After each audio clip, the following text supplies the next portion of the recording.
오늘도 해바라기 사연방에 와주셔서 감사합니다. 사연 읽기 전에 구독과 좋아요 부탁드립니다.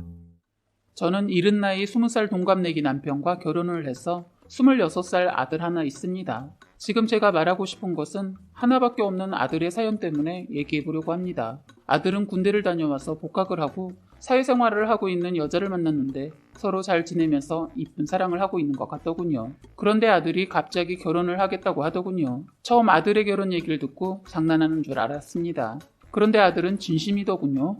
그래도 너무 이른 나이라 아들을 설득해 보았어요. 23살이니까 연애를 더 하기를 권하기도 했고 예전에 저도 힘든 시절을 보내봐서 알기 때문에 반대를 했습니다. 그리고 무엇보다 한 사람만 만나면 나중에 후회 같은 게 있지 않을까 하는 걱정되는 마음도 들고 해서 많은 여자를 만나면서 연애 경험도 쌓고 무엇보다 사람 보는 눈도 생기면 결혼을 결정하라고 아들을 설득했지만 아들은 말을 듣지 않더군요. 괜히 끝까지 반대했다가 애들끼리 저희 모르게 살림이라도 차릴까봐 나중에 찬성을 했습니다.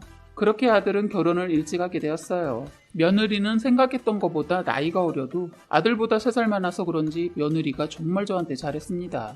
반대했던 것이 미안해질 정도로 말입니다. 성격도 좋고 술도 좋아하고 노는 것도 좋아하고 애교도 많아서 나중엔 저한테 이쁨을 한 몸에 받았지요. 내 사람이다 생각해서 그런가 정이 가더군요. 제가 딸이 없는 관계로 정말 제 딸처럼 며느리라고 생각 안 하고 딸이라고 생각하고 노력하면서 정말 잘해줬습니다. 며느리도 그만큼 저한테 살갑게 굴고 아들한테도 잘하고 관계가 너무 좋았어요. 그런데 알고 보니까 이것이 그동안 저희를 다 속이고 쇼를 해왔던 겁니다. 지금도 여태껏 그것한테 조롱당한 거 생각하면 가슴에서 천불이 나네요. 제 앞에서 알랑방구 다 끼어가면서 좋다고 해놓고서는 다른 데 가서는 제 흉도 보고 더 기가 막힌 것은 저희 아들을 종처럼 부려먹으면서 살고 있었더군요. 착하디 착해서 정말 순둥이인데 그 점을 노리고 부려먹었던 모양입니다. 그거야 아들이 원해서 그렇게 살았다면 상관하지 않지만 더 기가 막힌 일이 있어 그걸 말해보려고 합니다. 얘네들은 임신도 바로 해서 아이도 낳았는데 저는 며느리가 아이를 많이 좋아하는 애인 줄 알았습니다. 시댁에 오면 쭉쭉 빨면서 이뻐해서 그런 줄 알았더니 그것도 다 이유가 있었어요. 그런데 자꾸 이상했던 게 아들은 저희 집에만 오면 축 늘어져 그동안 잠 한숨 못 잔 애처럼 잠만 자다가 가더라고요. 저는 아들이 어린 나이에 부모가 되어서 많이 힘들구나 생각했죠. 하루는 아들이 급하게 전화가 왔더군요. 잠깐 와서 도와주면 안 되겠냐고 무슨 일인가 걱정도 되고 해서 전화상으로 간단히 며느리가 출장 갔다는 말만 듣고 한 걸음에 달려갔습니다. 며느리는 전혀 출장 그런 말을 한 적이 없어서 아들의 다급한 목소리 때문에 놀랐어요. 다행히 큰일은 아니었지만 아들의 모습은 좋아 보이지 않았습니다. 혼자서 많이 힘들었던 모양이더라고요. 원래 애들 집이 저희 집에서 그리 멀리 있지 않은데도 저는 아들 집에 자주 가지 않았던 것은 며느리가 집에 오는 것은 약간 꺼려하는 것 같아서 되도록이면 저희 집으로 오라고 하거나 외식을 해서 아들 집은 몇 번 가고 안 갔거든요. 그래서 아들이 이렇게 혼자서 힘들게 아이를 보고 출근을 하는지 몰랐습니다.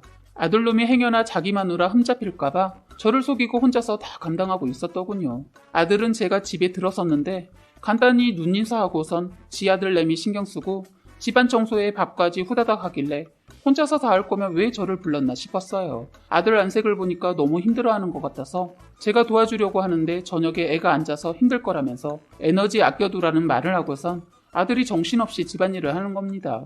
결혼 전엔 집안일 전혀 해보지 않았던 녀석인데 알아서 척척하는 거 보니까 대견하기도 하면서 왠지 팔은 안으로 굽는다고 아들이 안쓰럽다는 생각이 들더군요.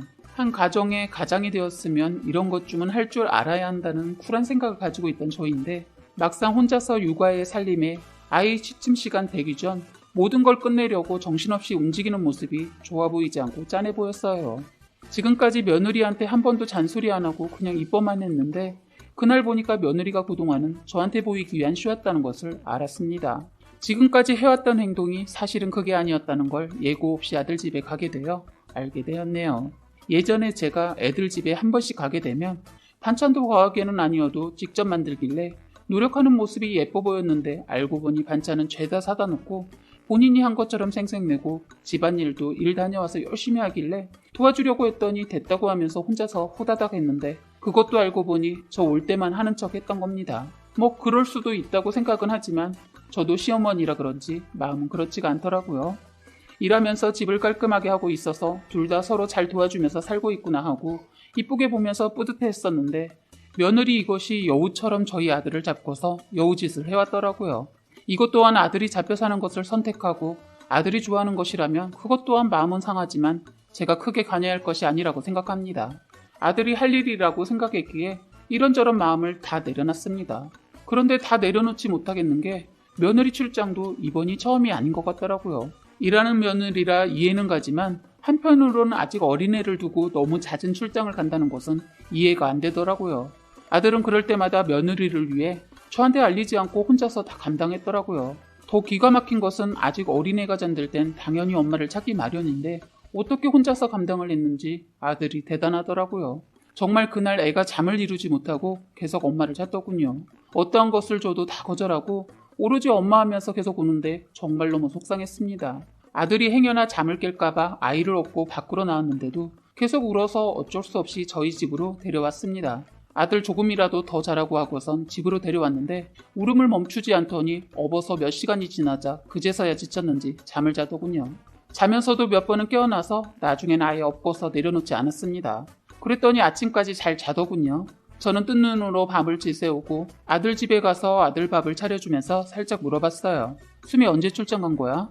어젠 정신이 없어서 못 물어봤다. 이틀 됐어. 언제까지인데?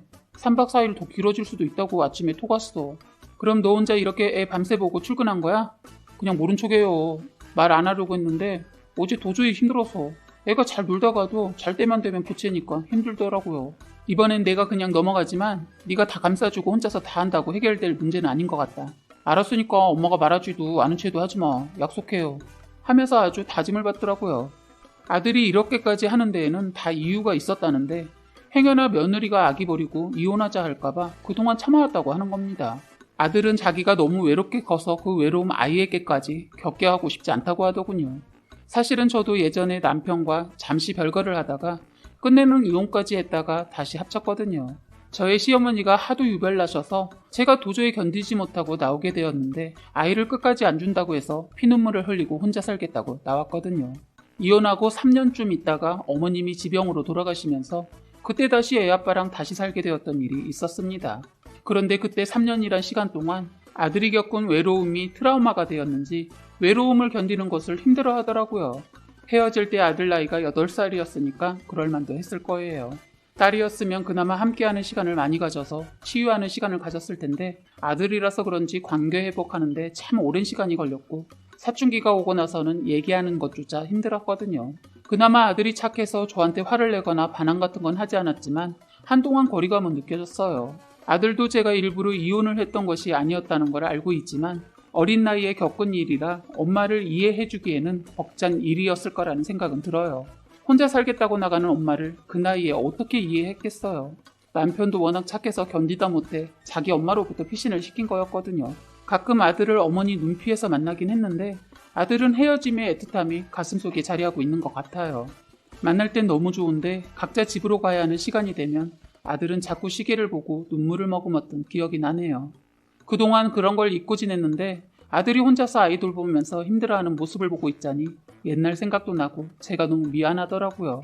혹시라도 제가 나서서 둘의 사이를 멀어지게 할까봐 가만히 두고 보는 쪽으로 정리는 했는데 아들의 얼굴에 피곤이 가득한 걸 보니까 언제까지 제가 지켜만 보고 있을지 모르겠더라고요. 그런데 우연하게도 정리가 쉽게 될 수 있는 일이 생겼어요. 제가 하루는 아들이 너무 힘들어하는 것 같아서 청소라도 도와줄 겸 며느리한테는 말하지 않고 아들 퇴근하기 전에 먼저 아들 집에 가서 청소를 해주고 있었어요. 그런데 열심히 화장실 청소를 하고 있을 때 아들 퇴근도 아닌데 도어키 누르는 소리가 나는 겁니다. 혹시 며느리가 출장에서 일찍 왔나라는 생각에 괜히 좋은 일을 하러 왔는데도 가슴이 떨리고 불안하더라고요. 밖에서 여자 목소리가 나는 걸 듣고 며느리가 하루 일찍 일을 마무리하고 왔구나 했습니다. 그런데 괜히 머쓱해서 문을 열까 말까 고민을 하고 있었는데 그때 이상하게 낯선 목소리에 남자 소리도 나는 겁니다. 순간 저는 온몸의 세포가 다 멈춰버린 것 같았어요. 밖에서 들리는 소리를 들어보니까 둘이 웃고 떠들면서 제 손주 얘기를 하는 겁니다. 그 남자가 하는 말에 저는 충격을 받았어요. 야, 내 아들 잘 크고 있냐? 조용히 해라. 행여나 그딴 말 어디 가서 함부로 놀리지 마. 어떻게 혈액형이 같아서 천만다행이다. 그만해. 너 돈 언제 준비돼? 빨리 준비하고 이혼도 서둘러. 떨어져 있으니까 혼자 너무 힘들어. 고치지 마. 이혼이 그렇게 쉽냐? 하면서 둘이 말이 안 되는 소리를 하더군요. 며느리가 사기 결혼을 해서 내 아들한테 사기를 치려고 한다는 걸 알았습니다. 한참을 거실에서 떠들더니 안방으로 들어가는 것 같았어요. 그 틈을 타서 저는 서둘러 잽싸게 그 집을 나오면서 신고를 했어요. 경찰을 동원하고 온 아들은 떨리는 목소리를 하면서 같이 가자고 하더군요. 아들의 모습을 보고 너무 속상했어요. 이런 아들한테 손자도 아들의 애가 아니라는 말은 차마 나오지 않더라고요. 일단 부딪혀보고 결정하기로 하고 같이 아들 집에 갔습니다. 집에 떡하니 그놈이 도망가지 않고 있더군요. 경찰을 보자마자 두년 놈이 도망가려는 걸 잡았어요. 그리고 저는 아들이 상처받을 걸 알면서도 알 것은 알아야 할 것 같아서 며느리한테 똑똑히 들어라 하면서 그때 말을 했습니다. 너 저놈의 새끼 임신하고 우리 아들한테 접근한 거지? 너 이 집에서 어떠한 것도 바라지 말고 당장 네 새끼 데리고 나가! 하니까 아들이 순간 벌떡 일어나서 놀란 줄 알았는데 놀라는 기색 하나 없이 그놈 멱살이 아닌 며느리냐 목덜미를 잡더니 바닥에 내팽개치더군요. 난 적어도 네가 양심이 있으면 나한테 이러지 않을 줄 알았다. 사실 내 애 아닌 거 진작에 알았어. 난 키우는 정도 무시 못한다는 생각에 정말 많은 정을 주려고 노력했어. 그런데 나 모르게 저놈을 만나고 있었어? 너 진짜 인간 쓰레기구나. 이런 여자인 줄도 모르고 사랑한 내가 바보다. 저는 한 번도 본 적 없는 아들의 모습에 놀라기도 했고 더 놀란 건 아이가 친자식이 아니라는 것을 알고도 그렇게 지극정성으로 아이를 보살폈다는 게 대단하다라는 생각밖에 안 들더군요. 우리 아들이 그 큰일을 감당하면서 그동안 얼마나 속이 상하고 혼자서 감당하면서 얼마나 힘들었을까를 생각하면 가슴이 미어지더군요. 저는 더 이상 이것들을 가만히 두면 안 될 것 같아서 며느리년 머리채를 잡아서 집에서 끌어내려고 하니까 이번엔 같이 온 경찰이 말리고 그놈도 가만히 있지 않더군요. 이것들은 마음 같아선 몸 한 곳이라도 병신을 만들어버리고 싶었지만 법이 답인 것 같아서 따끔하게 법으로 벌을 줬습니다. 그리고 한 푼도 주지 않고 그년도 쫓아냈고요. 아이를 생각하면 가슴이 아팠지만 아들을 설득해서 아이도 같이 내보냈습니다. 차후에 행여나 그놈이 아이 아빠라고 나타나서 괜히 우리 아들과 애를 더 힘들게 할 것 같아서 깔끔하게 끝냈습니다. 아들이 처음엔 많이 힘들어했는데 시간이 약이라고 시간이 가니까 아들도 금세 털고 일어나더군요. 지금은 아들이 일에만 신경 쓰면서 열심히 살고 있습니다. 두 번 다시 내 아들이 더러운 똥 밟지 않도록 저는 아들과 많은 얘기도 하고 시간도 많이 보내고 있습니다. 지금까지 정말 어처구니 없고 황당한 사연을 끝까지 읽어주셔서 감사합니다. 사연은 여기까지였고요. 구독과 좋아요, 알림 설정 부탁드립니다.